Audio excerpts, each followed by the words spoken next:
नमस्कार, मैं हूं प्रदीप कुमार। आप देख रहे हैं पॉलिटिकल आइडिया। पॉलिटिकल आइडिया के आज के इस अंक में आप सभी दर्शकों का बहुत बहुत स्वागत है। मित्रों, प्रशांत किशोर की पार्टी 0 पर आउट हो गई और 0 पर आउट होने के बाद एक बात के लिए मैं प्रशांत किशोर की तारीफ करना चाहूंगा आज कि प्रशांत किशोर ने मैदान नहीं छोड़ा। मुझे याद आता है स्वर्गीय कांसीराम की वह बात, जब कांसीराम ने कहा था कि पहला चुनाव हम हारने के लिए लड़ते हैं और पहला चुनाव सीखने के लिए लड़ते हैं। जब तक हारेंगे नहीं, हारने को तैयार नहीं रहेंगे, तब तक सीखेंगे कैसे। और मुझे लगता है प्रशांत किशोर को भी इस चुनाव परिणाम को इसी रूप पर लेना चाहिए। मित्रों, प्रशांत किशोर के जीवन का 2 रंग मुझे दिखता है और इन्हीं 2 रंग पे आज मैं इस वीडियो में आपसे बातचीत करूंगा। और आप भी चूंकि सोशल मीडिया पे जुड़ते हैं तो संवाद 2 तरफा होता है, कमेंट करके जरूर बताइएगा। प्रशांत किशोर की एक उपलब्धि रही है कि प्रशांत किशोर एक कुशल रणनीतिकार हैं, चुनावी रणनीतिकार। इस बार प्रशांत किशोर की परीक्षा थी कि क्या वो कुशल रणनीतिकार के साथ साथ एक कुशल नेता भी हैं। तो अभी इस चुनाव के परिणाम के आधार पर मैं बता सकता हूं कि प्रशांत किशोर नेता वाली परीक्षा में फेल कर गए। क्यों फेल कर गए? अब इस बात को समझने के लिए मैं 2 उदाहरण देता हूं आपको। प्रशांत किशोर के जीवन से ही निकालकर मैं उदाहरण ढूंढ कर लाया हूं। एक तो प्रशांत किशोर तब सफल हुए जब प्रशांत किशोर ने चुनावी रणनीतिकार के रूप में अपनी भूमिका निभाई नरेंद्र मोदी के लिए, नीतीश कुमार के लिए, ममता बनर्जी के लिए, कैप्टन अमरिंदर सिंह के लिए और जगनमोहन रेड्डी के लिए। याद है? लेकिन प्रशांत किशोर 2017 के विधानसभा चुनाव में उत्तर प्रदेश में फेल कर गए। क्यों फेल किए? इसलिए फेल किए कि 14 में नरेंद्र मोदी के लिए, 15 में नीतीश कुमार के लिए और 2021 में ममता बनर्जी के लिए जब वो काम कर रहे थे चुनावी प्रबंधन का, पॉलिटिकल स्ट्रेटजिस्ट का, चुनावी रणनीतिकार के रूप में, तो ये 3 चेहरे ऐसे थे जो चेहरे पहले से थे, नेता पहले से थे। इनको जितवाने का प्रयास प्रशांत किशोर कर रहे थे डाटा एनालिसिस के द्वारा। तो एक रणनीतिकार के रूप में प्रशांत किशोर सफल रहे। लेकिन जब प्रशांत किशोर को खोटे सिक्के मिले, खोटा सिक्का समझ रहे हैं? राहुल गांधी ने एक बार कहा था कि घोड़ा 3 प्रकार का होता है, एक रेस का घोड़ा, दूसरा बारात का घोड़ा और तीसरा लंगड़ा घोड़ा। ठीक है? तो बारात के घोड़े को और लंगड़े घोड़ों को आप रेस का घोड़ा बनाएंगे तो वो चलेगा नहीं। तो यही बात प्रशांत किशोर के जीवन से साबित होता है कि जब जब प्रशांत किशोर ने रेस के घोड़ों के लिए काम किया तो वो रेस का घोड़ा जीता, चाहे वो नरेंद्र मोदी थे, चाहे वो कैप्टन अमरिंदर सिंह रहे, चाहे वो ममता बनर्जी रही, सबकी जीत, नीतीश कुमार रहे, सबकी जीत हुई। लेकिन जब माहौल अखिलेश यादव के खिलाफ था 2017 के विधानसभा चुनाव में उत्तर प्रदेश में, तब अखिलेश यादव को प्रशांत किशोर नहीं जितवा सके। नहीं, इसलिए नहीं जितवा सके कि वो घोड़ा, मैं ये नहीं कहता कि सब दिन लंगड़े घोड़े रहे हैं अखिलेश यादव। अखिलेश यादव बहुत सफल राजनेता रहे, 2024 के लोकसभा चुनाव में अच्छा प्रदर्शन किया है, लेकिन 2017 में वो लंगड़े घोड़े थे। 24 में उन्होंने साबित किया कि वो रेस के घोड़े हैं, सच है। लेकिन 17 में वो लंगड़े घोड़े थे। उनके ऊपर जो माहौल था उत्तर प्रदेश की राजनीति का, वो उनके खिलाफ था। मुजफ्फरपुर का दंगा उनका पीछा नहीं छोड़ रहा था अखिलेश यादव का। ठीक है? तो 2 लड़कों की जोड़ी फेल कर गई थी उत्तर प्रदेश में। इसी से निकल कर आता है प्रशांत किशोर की सफलता और असफलता का राज। बिहार चुनाव में क्या हुआ? प्रशांत किशोर खुद ही चाणक्य थे और खुद ही चंद्रगुप्त भी थे।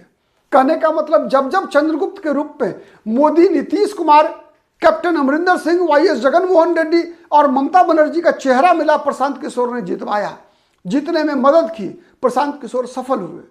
लेकिन जब प्रशांत किशोर का चंद्रगुप्त प्रसाद कमजोर था, तब प्रशांत किशोर को मुंह की खानी पड़ी, प्रशांत किशोर हार गए। और इस बार प्रशांत किशोर खुद चाणक्य भी थे, खुद चंद्रगुप्त भी थे। समझ में आया? तो चाणक्य के रूप में उनकी स्वीकारोक्ति है, स्वीकार्यता रही, लेकिन चंद्रगुप्त के रूप में इस बार जनता ने उनको कहा कि नहीं, आप सुटेबल नहीं है। लेकिन इसका मतलब यह नहीं है कि आगे सफल नहीं होंगे। जैसे अखिलेश यादव 2017 में सफल नहीं थे, 2024 के लोकसभा चुनाव में सफल हुए, 37 सीटें जीत कर आए लोकसभा चुनाव में। बीजेपी को पानी पिला दिया उत्तर प्रदेश में योगी आदित्यनाथ और नरेंद्र मोदी की जोड़ी को लोकसभा चुनाव में। सच है ना? तो इसीलिए ये कोई आवश्यक नहीं, 2030 के विधानसभा चुनाव में या 2029 के लोकसभा चुनाव में यही प्रशांत किशोर, राजनीति का इतिहास यह भी कहता है, यही प्रशांत किशोर हिट होकर सुपरस्टार भी बन सकते हैं। लेकिन अंतर क्या? तो फिर प्रशांत किशोर को चाहिए चंद्रगुप्त। नहीं, साबित यही हुआ ना। अभी जो 5 मिनट का लंबा मैंने बातें कुछ समझने और समझाने का प्रयास किया, उसका लब्बो लुबाव यही है कि प्रशांत किशोर को भी चंद्रगुप्त चाहिए, या फिर खुद प्रशांत किशोर को चंद्रगुप्त बनना होगा। अभी तक केवल चाणक्य है। चाणक्य के रूप में उनकी सफलता असंदिग्ध रही है। ठीक है, अब आते हैं कि चंद्रगुप्त और चाणक्य में कैसा चंद्रगुप्त प्रशांत किशोर। तो मित्रों देखिए, प्रशांत किशोर की तुलना, चूंकि प्रशांत किशोर जिस प्रकार की राजनीति कर रहे हैं उसमें बिहार की राजनीति आज 1990 से लेकर 2025 तक जातिगत ध्रुवीकरण के आधार पर विभक्त है। मानते हैं जातिगत और धार्मिक ध्रुवीकरण बिहार में होता है, उसके आधार पर बिहार की राजनीति 2 ध्रुवीय है।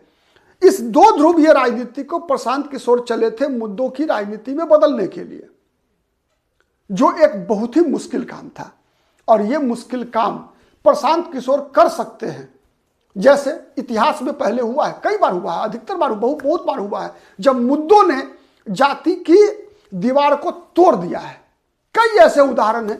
नहीं, बीजेपी की राम जन्मभूमि के नाम पर सफलता जाति के बैरियर को तोड़ना था। विश्वनाथ प्रताप सिंह के समर्थन में बोफोर्स के मुद्दे पर विश्वनाथ प्रताप सिंह का प्रधानमंत्री बनना मुद्दों की जीत थी। इंदिरा गांधी 1984 में इंदिरा गांधी की शहादत के बाद एक तरह से कह लीजिए कि देश की जनता का श्रद्धांजलि था इंदिरा गांधी के प्रति, जो अपार बहुमत से कांग्रेस जीत कर आई। 1977 में कांग्रेस पार्टी की हार मुद्दों की जीत थी। नहीं, 1967 में कांग्रेस की हार बिहार जैसे राज्य में, उत्तर प्रदेश जैसे राज्य में संविध सरकारों का बनना, यह मुद्दों की जीत थी, गैर कांग्रेसवाद की राजनीति की जीत थी। ऐसे ही 2030 का विधानसभा चुनाव, 2029 के लोकसभा चुनाव में प्रशांत किशोर जीत सकते हैं। लेकिन तब चाहिए क्या? प्रशांत किशोर को अकेले एक चंद्रगुप्त की जरूरत नहीं है। क्योंकि आप याद कीजिए, किसी भी जब मुद्दों की राजनीति के लिए कई चंद्रगुप्त की जरूरत होती है। प्रशांत किशोर को वर्तमान जो परिस्थिति है उसमें प्रशांत किशोर की बात, चूंकि मैं बता रहा हूं कि बिहार की जो राजनीति है ना, जाति में इतनी जकड़ गई है, इस जकड़न को तोड़ने के लिए कम से कम 243 प्रशांत किशोर चाहिए मित्रों, एक नहीं चाहिए। एक प्रशांत किशोर चाहेगा कि नहीं, एक प्रशांत किशोर नेता हो और सब फॉलोअर हैं प्रशांत किशोर के, मोदी जैसा करिश्मा नहीं चलेगा। क्योंकि नरेंद्र मोदी के नाम पर बीजेपी के लोग जीत जाते हैं, सही है ना? मोदी के नाम पर कई ऐसे उम्मीदवार भी चुनाव जीत जाते हैं जिनके जीतने की 1% संभावना नहीं होती। लालू यादव के नाम पर देश में, बिहार में विशेषकर कई ऐसे उम्मीदवार चुनाव जीत जाते हैं जिनका कि अपने बलबूते अगर वो चुनाव लड़े तो शायद 2000 वोट भी नहीं आए उनको। एक जमाना था जब कांग्रेस पार्टी के उम्मीदवारी मिल जाती थी तो जीतने की 90% गारंटी हो जाती थी। क्योंकि उम्मीदवार किसका? तो इंदिरा गांधी का, जवाहरलाल नेहरू का, राजीव गांधी का उम्मीदवार के टिकट मिलना कांग्रेस का 70% जीत की गारंटी होती थी ना? ठीक है, तो सब समझिए कि आज मोदी के नाम पर उम्मीदवार जब जीत जाते हैं तो उसके पीछे केवल मोदी की ताकत नहीं है, बल्कि 1980 से जो बीजेपी की ताकत है वो ताकत मोदी ब्रांड में जुड़ता है। उससे भी पहले चलिए, जनसंघ की स्थापना काल से जो ताकत बनती गई वो सब ताकत ऐड होता गया है, तब जाकर मोदी ब्रांड बना है। वैसे ही वही नियम लागू होता है राजीव गांधी पर, इंदिरा गांधी पर, जवाहरलाल नेहरू पर। कांग्रेस का इतिहास, कांग्रेस का विकास, इतिहास के साथ साथ कांग्रेस का क्रमिक विकास, वैसे ही बीजेपी का इतिहास, आरएसएस का इतिहास, उसका क्रमिक विकास ने मोदी ब्रांड बनाया। लालू यादव के साथ भी वही मंडल आयोग का एक तूफान आया। उसके बाद बिहार की राजनीति जिस प्रकार से ध्रुवीकृत हुई, तो राहुल गांधी तो उस दौरान तो लालू यादव समाज के एक बड़े वर्ग के लिए भगवान बन गए थे। तो उस भगवान के भगवत्व को गिरने में समय लगेगा ना, वही हो रहा है। लेकिन प्रशांत किशोर जब एक नई प्रकार की राजनीति लेकर आए हैं, जहां पर जाति नहीं मुद्दे की राजनीति होगी, पढ़ाई सिंचाई की बात होगी, बेरोजगारी की बात होगी, शिक्षा के स्तर की बात होगी, स्वास्थ्य की बात होगी, तो यह काम प्रशांत किशोर अकेले नहीं कर पाएंगे। इन बातों को बिहार के एक एक मतदाता तक पहुंचाने के लिए, क्योंकि मैं बताऊं आपको, ये जाति का मामला जो है ना अपने आप पहुंचता है 70% और 30% ताकत लगानी पड़ती है। लेकिन बिहार में मुद्दों की राजनीति के लिए ताकत 100% लगाना होगा, क्योंकि बिहार बटा हुआ है। नहीं, जो लोग जैसे यादव जाति के लोग, मुसलमान, जहां पर मुसलमानों के पास आरजेडी के अलावा कोई विकल्प नहीं है, मजबूर है, चाहे ना चाहे तेजस्वी यादव को ही वोट डालेंगे। जो गैर यादव गैर मुसलमान मतदाता है वो एनडीए को वोट डालेंगे। वो कुछ नहीं करेगा उनका एमएलए, कुछ नहीं करेगा उनका उम्मीदवार, तब भी उसी को वोट डालेंगे। क्यों? इसलिए कि तेजस्वी यादव ना चुनाव जीत जाए। इसलिए गैर यादव गैर मुसलमान वोट एनडीए को मिलेगा और बीजेपी चुनाव नहीं जीत जाए, इसलिए समाज के एक बड़े वर्ग का वोट जो है तेजस्वी यादव को मिलेगा। तो ये नकारात्मक पॉलिटिक्स है। सकारात्मक पॉलिटिक्स मतलब मुद्दों की जीत तब होगी जब प्रशांत किशोर के साथ 243 चंद्रगुप्त होंगे। संगठन होगा, संगठन होगा तभी, और संगठन की इकाई होगी। मालूम है मित्रों, किसी भी राजनीतिक दल की सफलता के लिए कहा जाता है 4 क का होना आवश्यक है। 4 क। एक कहा जाता है कि एक कार्यालय होना चाहिए, ऑफिस होना चाहिए, मतलब एक मीटिंग पॉइंट होना चाहिए, पहला क कार्यालय। दूसरा क होना चाहिए कार्यक्रम, मतलब प्रोग्राम्स होना चाहिए पॉलिटिकल पार्टी का।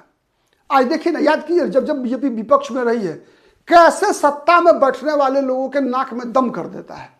नहीं, गैस सिलेंडर लेकर कौन है, स्मृति ईरानी कैसे, और सुषमा स्वराज आंदोलन करती थी ना। आज क्या आपने देखा है बिहार में किसी आरजेडी के महिला नेत्री को गैस सिलेंडर लेकर जो है रोड पर आंदोलन करते हुए? नहीं देखा होगा, नहीं है ही नहीं। वहां जाति ही संगठन है। प्रशांत किशोर का काम नहीं चलेगा उससे। प्रशांत किशोर को चाहिए संगठन। तो उसके लिए संगठन के लिए चाहिए क्या? संगठन को गतिशील रखने के लिए चाहिए कार्यालय के बाद कार्यक्रम चाहिए, और कार्यक्रम और कार्यालय के माध्यम से बनेंगे कार्यकर्ता। ठीक है, तब बनेंगे वर्कर उनके पास। और जब वर्कर बनेंगे ना, तो उसी में से 100 वर्कर बनेंगे तो 10 ईमानदार वर्कर बनेगा, और उसी 10 ईमानदार वर्कर में से कोई एक उम्मीदवार बनेगा। तो ऐसे 243 विधानसभा क्षेत्रों में प्रशांत किशोर के साथ जो उम्मीदवार होगा वही प्रशांत किशोर का चंद्रगुप्त होगा। तो प्रशांत किशोर को वर्तमान में अगले चुनाव के लिए 243 चंद्रगुप्त चाहिए। तब प्रशांत किशोर की मुद्दों की लड़ाई हर विधानसभा क्षेत्र में पहुंचेगी, और प्रशांत किशोर के ये जो 243 चंद्रगुप्त होंगे ना, वही बिहार को बदल सकते हैं। प्रशांत किशोर के बदला दूसरा कोई हो सकता है। मैं प्रशांत किशोर का प्रवक्ता नहीं हूं। केवल प्रशांत किशोर के बारे में कई हमारे दर्शकों ने कहा कि सर आप आरजेडी पर, कांग्रेस पर, बीजेपी पर तो वीडियो बनाए, प्रशांत किशोर पर नहीं बनाते। मैंने चुनाव से पहले कहा था कि चूंकि प्रशांत किशोर इस चुनाव को त्रिकोणीय बनाने में असमर्थ हो गए हैं, कोशिश कर रहे हैं, असफल हो गए हैं, तो इसीलिए मैंने कम बनाया है प्रशांत किशोर पर वीडियो। तो आज जब उनका पूरा परिणाम आ चुका है, आज चौथा क एक छूट गया था, मैंने इसलिए छोड़ा उसको, चूंकि कोष, मुझे पता है प्रशांत किशोर की पार्टी के पास कोष का अभाव नहीं है मित्रों, लेकिन प्रशांत किशोर को कोष कौन सी चाहिए ये महत्वपूर्ण है। कार्यालय कार्यक्रम, कार्यकर्ता और कोष प्रशांत किशोर वाला कोष नहीं चाहिए प्रशांत किशोर की पार्टी को।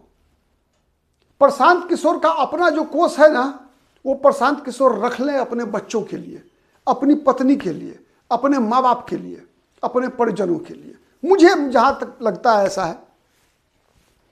प्रशांत किशोर केवल एक चीज का शपथ ले लें और सब अपने कार्यकर्ता, अपने चंद्रगुप्तों को यह शपथ दिला दे कि जीवन में कभी संगठन के नाम पर और कभी अगर सरकार में आ गए तो कभी हराम का पैसा नहीं खाएंगे। ठीक है, ये काफी रहेगा। और इसके लिए जो कोष है ना, जनता से मांगे। 1 रुपया चंदा मांगेंगे ना, 10-10 रुपया चंदा मांगेंगे, 100-100 रुपये चंदा मांगेंगे ना, वो ज्यादा काम करेगा। क्यों करेगा पता है? इससे संगठन निर्माण होगा। एक प्रशांत किशोर के 50 करोड़ दे देने से, 100 करोड़ दे देने से प्रशांत किशोर की पार्टी का विस्तार नहीं होता है, पार्टी का काम नहीं होता है। वही 100 करोड़ की रकम बिहार की 1 करोड़ जनता से यदि वसूला जाए तो मुझे लगता है कि 1 करोड़ मतदाता तैयार होगा। अगर 100-100 रुपये वसूला जाए, अगर 100 करोड़ ही आएगा, किसी एक धन्ना सेठ से 100 करोड़ लेने से अच्छा है कि प्रशांत किशोर को अभी 100-100 रुपया 1 करोड़ लोगों से वसूलना चाहिए बिहार में। इससे संगठन बनेगा उनका। अब मैं कितनी बातें समझा पाया हूं मुझे नहीं पता, क्योंकि मैं खुद को सर्टिफिकेट नहीं दे सकता। सर्टिफिकेट तो आपसे चाहिए। लेकिन मुझे जो लगा है प्रशांत किशोर की पार्टी के बारे में, इस चुनाव में उनके परिणाम के बारे में, उसमें जो मेरी समझ बनी है मैंने आपसे शेयर किया। आपको कैसा लगा जरूर बताइएगा कमेंट करके। यदि पसंद आता है तो लाइक कीजिए, शेयर कीजिए। अब तक यदि हमारे चैनल को सब्सक्राइब नहीं किया है तो प्लीज सब्सक्राइब कीजिए। हमारा मकसद कभी किसी भी राजनीतिक दल के पक्ष में एजेंडा चलाना नहीं रहा है, नैरेटिव बिल्डिंग करना नहीं रहा है, न कभी होगा। आज के लिए इतना ही। बहुत बहुत धन्यवाद।